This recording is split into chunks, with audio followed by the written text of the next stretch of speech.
कि middle east की जंग में एक नया प्लेयर उतर सकता है। पाकिस्तान ईरान को चेतावनी दे रहा है, सऊदी पर कोई भी हमला पाकिस्तान पर अटैक मानेंगे। पाकिस्तान ने सऊदी अरब में पहले से मौजूद अपने हजारों फौजियों को हाई अलर्ट पर डाल दिया है। सऊदी अरब ये कह रहा है कि जो उसके और पाकिस्तान के बीच जो एक सिक्योरिटी का डिफेंस पैक्ट है, उस पैक्ट के अमल में आने का वक्त आ गया है। तो मिडिल ईस्ट की जंग का पूरा रुख और पूरा नक्शा बदल सकता है। कि ईरान भी पाकिस्तान की इस वार्निंग की अहमियत अच्छी तरह से समझता है। सऊदी पर हमला हमारी रेड लाइन है।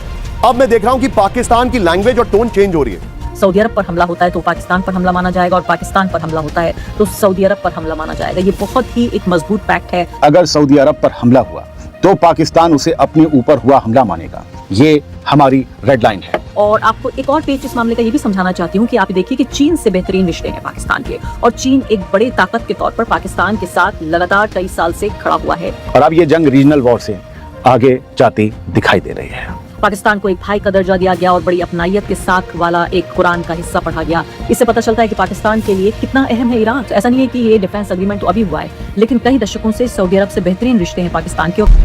कि मिडिल ईस्ट की जंग में एक नया प्लेयर उतर सकता है। अब उस प्लेयर का नाम सुन लीजिए, पाकिस्तान।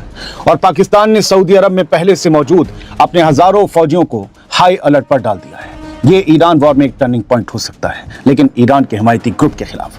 16 जुलाई की रात लगते ही एक नई रिपोर्ट सामने आई है दोस्तों, और अगर ये रिपोर्ट सही साबित होती है तो मिडिल ईस्ट की जंग का पूरा रुख और पूरा नक्शा बदल सकता है। अब या तो पाकिस्तान की एंट्री से जंग और फैल जाएगी, या फिर सऊदी अरब के खिलाफ शुरू होने वाली नई जंग शुरू होने से पहले ही रुक सकती है, क्योंकि ईरान भी पाकिस्तान की इस वार्निंग की अहमियत अच्छी तरह से समझता है। 16 जुलाई की रात आई रॉयटर्स की रिपोर्ट के मुताबिक पाकिस्तान की सिविल और मिलिट्री क़यादत ने, मिलिट्री लीडरशिप ने ईरान को साफ पैगाम दे दिया है कि अगर सऊदी अरब पर हमला हुआ तो पाकिस्तान उसे अपने ऊपर हुआ हमला मानेगा। पिछले साल सऊदी अरब और पाकिस्तान के बीच यही समझौता हुआ था दोस्तों कि एक पर हमला मतलब दोनों पर हमला।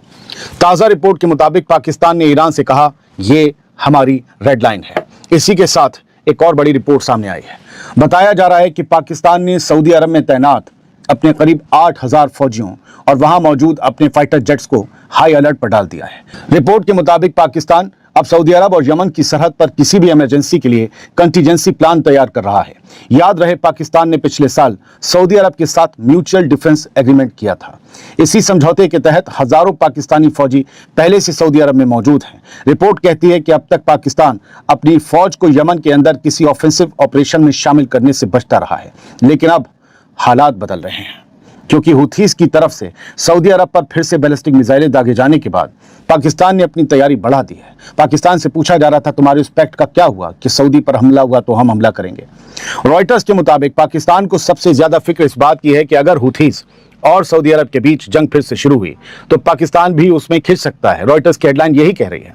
एक पाकिस्तानी अफसर ने रॉयटर्स से कहा, हमारी सबसे बड़ी सिविल और मिलिट्री क़यादत ने ईरान को यह साफ साफ बता दिया है कि सऊदी अरब पर हमला पाकिस्तान पर हमला माना जाएगा। ये हमारी रेड लाइन है। रिपोर्ट में यह भी कहा गया है कि पाकिस्तान को अब सिर्फ हुथीस के हमलों की फिक्र नहीं है, बल्कि इस बात की भी फिक्र है कि ईरान के अंदर फैसले कौन ले रहा है। रिपोर्ट के मुताबिक 2 पाकिस्तानी सरकारी सोर्सेस के हवाले से यह दावा किया गया कि इस्लामाबाद में बैठी हुकूमत को, शहबाज शरीफ की हुकूमत को यह लगता है कि ईरान में अब सियासी लीडरशिप से ज्यादा असर IRGC का हो गया है। रिपोर्ट के मुताबिक पाकिस्तान का मानना है कि ईरान के president Masoud Pezeshkian, foreign minister Abbas Araghchi और पार्लियामेंट स्पीकर मोहम्मद बाकिर गालिबाफ के मुकाबले IRGC का असर ज्यादा बढ़ता दिखाई दे रहा है। वही फैसलों पर हावी है। दोस्तों, पाकिस्तान के लिए यह मामला सिर्फ सियासत का नहीं है, उसकी अपनी इकॉनमी भी इससे जुड़ी हुई है। स्ट्रेट ऑफ हॉर्मुज़ में टेंशन बढ़ने की वजह से पाकिस्तान पहले ही तेल और गैस की सप्लाई पर प्रेशर यानी दबाव महसूस कर रहा है। इसी वजह से पाकिस्तान ने अपने यहाँ पहले बिजनेस आवर्स कम किए थे ताकि तेल की बचत की जा सके। और 16 जुलाई को यह खबर भी आई थी कि यमन के हुथीज बाब अल मंदब भी बंद कर सकते हैं। अगर ऐसा हुआ तो सऊदी अरब के साथ साथ पाकिस्तान को भी बड़ा नुकसान पहुंचेगा, क्योंकि हुर्मुज़ तो पहले से बंद है। रिपोर्ट कहती है कि अमेरिका और ईरान के बीच बातचीत कराने में पाकिस्तान की दिलचस्पी सिर्फ डिप्लोमेसी नहीं है, बल्कि अपनी सप्लाई लाइंस बचाने से भी जुड़ी हुई है। लेकिन अब सबसे बड़ा सवाल यही है कि अगर हुथीज और सऊदी अरब के बीच जंग फिर से शुरू होती है, और अगर सऊदी अरब पाकिस्तान से अपने डिफेंस समझौते के तहत मदद मांगता है, तो क्या पाकिस्तान इस जंग में उतर जाएगा? रॉयटर्स के मुताबिक पाकिस्तान के एक सोर्स ने इस सवाल का जवाब सिर्फ एक लाइन में दिया है। कहा है, अगर सऊदी अरब हमें बुलाता है तो हम उसके साथ खड़े रहेंगे। इसमें कोई शक नहीं है। हम उसके साथ लड़ेंगे फिर। यानी मिडिल ईस्ट में ईरान में जारी जंग के अलावा एक नई जंग का ताना बाना बुन चुका है और अब ये जंग रीजनल वॉर से आगे जाती दिखाई दे रही है। पाकिस्तान ईरान को चेतावनी दे रहा है। सोचिए, सऊदी पर पाकिस्तान, सऊदी पर हमला, पाकिस्तान पर हमला मानेंगे। सऊदी पर हमला हमारी रेड लाइन है, पाकिस्तान ने कहा है। सऊदी में हूती के मिसाइल हमलों से पाकिस्तान नाराज है। पाकिस्तान के सूत्रों से रॉयटर्स का दावा है। फ्लोर पर आइए विजय, बड़ी खबर, सऊदी में हमला, पाकिस्तान की चेतावनी। सऊदी पर कोई भी हमला, पाकिस्तान पर अटैक मानेंगे। नंबर 1, सऊदी पर हमला हमारी रेड लाइन है। सऊदी अरब में हूती के हमलों पर ईरान को वार्निंग है। पाकिस्तान और सऊदी अरब के बीच 2025 में रक्षा समझौता हुआ है। देखिए, कोई भी देश नहीं चाहेगा जो ये विश्व युद्ध में परिवर्तित हो जाए, क्योंकि सभी को मालूम है जो अगर ये युद्ध बढ़ता जाएगा तो उनके जो हालात हैं और ज्यादा खराब होते जाएंगे, तो इसको तो ये मैनेज करने का प्रयास करेंगे। परंतु देखिए, बहुत सारे ऐसे जो युद्ध हुए, दोनों विश्व युद्ध जो हुए हैं, ये काफी हद तक एक्सीडेंटल भी इसमें एस्केलेशन हुआ है। तो अभी हम देख रहे हैं, जो जैसे आपने शुरुआत में कहा, जो वहां पर स्ट्रेट ऑफ हॉर्मुज में ईरान ने वो 3 जहाजों के ऊपर मार दिया, क्योंकि वो अमेरिका चाहता था जो ईरान के साथ, और उसके बाद हमने देखा है कैसे एस्केलेशन हुआ। मेरे विचार से दोनों में से कोई देश नहीं चाहता। जहां तक एक्सीडेंटल कोई होने की बात है तो यकीनन हो सकता है, परंतु इरादे से कोई इसको इतना एस्केलेट नहीं करेगा जो इसको विश्व युद्ध में परिवर्तित किया जाए। दूसरा प्रश्न आपका जो पाकिस्तान के बारे में है, तो देखिए उसमें मैं ये कहूंगा, सऊदी अरेबिया के साथ उनका जो ये है संधि है, जो आपने बताया है पिछले साल जो उनकी संधि हुई है, उसके तहत अभी तक तो आप देख रहे हैं जो कि काफी सफल रहे हैं। परंतु आगे जैसे हालात खराब होते जाएंगे, मेरे विचार से तो उस क्षेत्र के लिए भी हालात बुरे हो सकते हैं। कई अखबार इसको छाप रहे हैं कि अब सऊदी अरब ये कह रहा है कि पाकिस्तान के लिए जो उसके और पाकिस्तान के बीच जो एक सिक्योरिटी का डिफेंस पैक्ट है, जिसके बारे में मैं पहले भी चर्चा कर चुकी हूँ आपसे, उस पैक्ट के अमल में आने का वक्त आ गया है। अभी देखिए, यमन के जो कुती हैं, उनके हमले से एक बड़ा सवाल पैदा हो गया। हमला हुआ है सऊदी अरब के दक्षिण में, आबा इंटरनेशनल एयरपोर्ट के पास से हमला हुआ है। इसको बहुत गंभीर तरीके से सऊदी अरब ने लिया है, एक तरह से एक एक्ट ऑफ वॉर के तौर पर वो इसको देख रहा है। जवाब में सऊदी अरब ने यमन पर हवाई हमला किया है और मेजर एयरपोर्ट है जो सना एयरपोर्ट है, उस पर निशाना साधा गया है। इसके अलावा तस्वीरें, जो वीडियोस हैं, दोनों जगह एयरपोर्ट पर जो हमले हुए हैं उन दोनों की तस्वीरें यानी वीडियोस बाकायदा वायरल हो रहे हैं। पूरी खाड़ी में सऊदी अरब को अगर देखा जाए तो एक तरह से उसका खून खौल रहा है। हालांकि दिलचस्प बात ये देखिए आप कि जब मैं ईरान वहां मौजूद थी, मैंने देखा था कई ईरानी अधिकारियों से भी बातचीत की और उनकी नजर में सऊदी अरब को उन्होंने दावत तो दी। सऊदी अरब आया, अयतुल्ला अली खामनेई की जो उनका जनाजा था उसमें अपने खिराज अकीदत या लास्ट रिस्पेक्ट्स अपनी अदा करने के लिए, पे करने के लिए। लेकिन आपको मालूम है कि अलग अलग आयतें पढ़ी गई। पाकिस्तान के लिए अलग आयत थी, तुर्की के लिए कुरान की अलग आयत थी, सऊदी अरब के लिए अलग थी।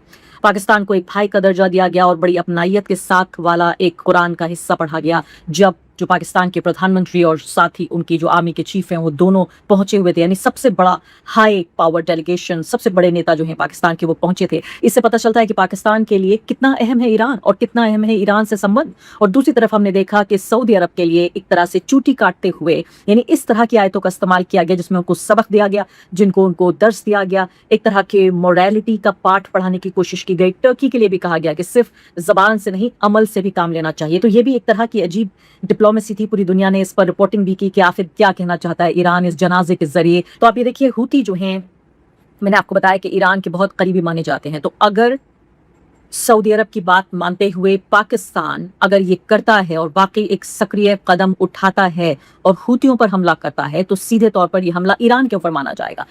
पाकिस्तान की पूरी स्ट्रेटेजी आप देखिए कि पिछले करीब 100-150 दिनों के दौरान जो उनकी फॉरेन पॉलिसी नजर आई है वो सीधे तौर पर यह है कि हम किसी को नाराज नहीं करना चाहते, सबके साथ हम संबंध अच्छे रखना चाहते हैं, चाहे वो ईरान हो, चाहे वो सऊदी अरब हो, चाहे वो चाइना हो और चाहे वो अमेरिका हो। और ये कैसे एक तरह का फाइन बैलेंस पैदा करने की कोशिश कर रहा है। नेटो की जो कंट्रीज हैं उनके बीच आपस में जो पैक्ट है लगभग उसी तरह का ये एक इनके बीच समझौता है। यानी कि अगर सऊदी अरब पर हमला होता है तो पाकिस्तान पर हमला माना जाएगा और पाकिस्तान पर हमला होता है तो सऊदी अरब पर हमला माना जाएगा। ये बहुत ही एक मजबूत पैक्ट है। और एक तरह से ये भी माना गया कि क्या पाकिस्तान ने अपने आप को जिस तरह से अंतर्राष्ट्रीय जो बाजार है, डिप्लोमेसी का जो मार्केट है, सिंदूर ऑपरेशन के बाद उसने जिस तरह से अपनी डिप्लोमेसी को पूरे तरीके से पेश किया, अपने डिप्लोमेटिक रिश्तों को उसी की बुनियाद पर यानी सिंदूर की बुनियाद पर भी उसको ये बड़ा एक डिफेंस पैक्ट करने को बोला सऊदी अरब। बड़ा सवाल इस वक्त यही उठ रहा है कि क्या पाकिस्तान सऊदी अरब के लिए सेना भेजेगा या ईरान से रिश्ते बचाने की कोशिश करेगा। जो हमारे खित्ते में है, जो देश प्रभावित हो रहा है, वो है पाकिस्तान, क्योंकि जितनी इज्जत उसे ईरान में मिल रही है, जितना भाव उसको मिल रहा है सऊदी अरब में। और आपको एक और पेच इस मामले का ये भी समझाना चाहती हूँ कि आप देखिए कि चीन से बेहतरीन रिश्ते हैं पाकिस्तान के, और चीन एक बड़े ताकत के तौर पर पाकिस्तान के साथ लगातार कई साल से खड़ा हुआ है। लेकिन कई दशकों से सऊदी अरब से बेहतरीन रिश्ते हैं पाकिस्तान के, और पहले भी वहां की सेना को ट्रेनिंग देता रहा है, और हजारों पाकिस्तानी सैनिक पहले भी सऊदी अरब में तैनात रह चुके हैं। पाकिस्तान इसको किस तरह से देखेगा, क्योंकि ईरान और सऊदी अरब एक दूसरे के आमने सामने खड़े हुए हैं, तो अब पाकिस्तान के लिए मैंने कहा असमंजस की स्थिति है। ये सब कुछ अब पाकिस्तान के जो डिप्लोमेट्स हैं और जो उनके नेता हैं उनको देखना है कि कैसे ये फिर से उसी तराजू को दोबारा संतुलन में लेकर आना है।